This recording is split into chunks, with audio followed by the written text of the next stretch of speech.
एक गांव था जहां सभी धर्म जाति के लोग निवास करते थे। उसी गांव में एक गरीब किसान अपने परिवार के साथ रहता था।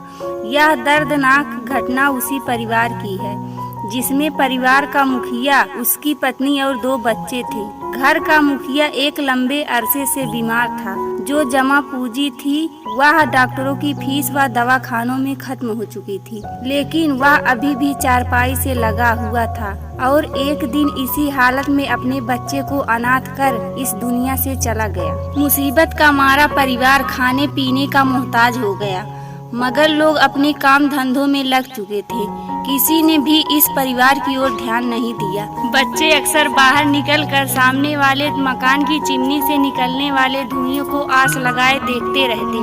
नादान बच्चे समझ रहे थे कि उनके लिए खाना तैयार हो रहा है, पर माँ तो माँ होती है। उसने घर में रोटी के कुछ सूखे टुकड़े ढूंढ निकाले। इन टुकड़ों में से बच्चों को जैसे तैसे बहला फुसलाकर सुला दिया। अगले दिन फिर भूख सामने खड़ी थी। घर में था ही क्या जिसे बेचा जाता। फिर भी काफी देर खोज के बाद 4 चीजें निकल आई, जिन्हें बेचकर शायद 2 समय के भोजन की व्यवस्था हो गई। बाद में वह पैसा भी खत्म हो गया। भूख से तड़पते बच्चों का चेहरा माँ से देखा नहीं गया। 7वें दिन माँ अपने बच्चों के लिए मोहल्ले के पास वाली दुकान पर जा खड़ी हुई। दुकानदार से महिला ने उधार कुछ राशन मांगा तो दुकानदार ने साफ इनकार कर दिया। एक तो पिता के मरने से अनाथ होने का दुख और ऊपर से लगातार भूख से तड़पने के कारण उसके 7 साल के बेटे की हिम्मत जवाब दे गई और वह बुखार से पीड़ित होकर चारपाई पर पड़ गया।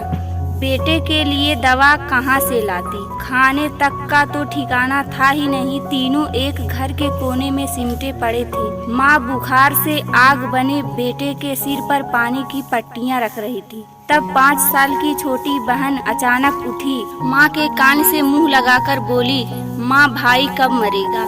माँ के दिल पर मानो जैसे तीर चल गया। तड़प कर उसे छाती से लिपटा लिया और पूछा, मेरी बच्ची तुम यह क्या कह रही हो। बच्ची मासूमियत से बोली, हाँ माँ, भाई मरेगा तो लोग खाना देने आएंगे। माँ यह सुनकर तड़प उठी।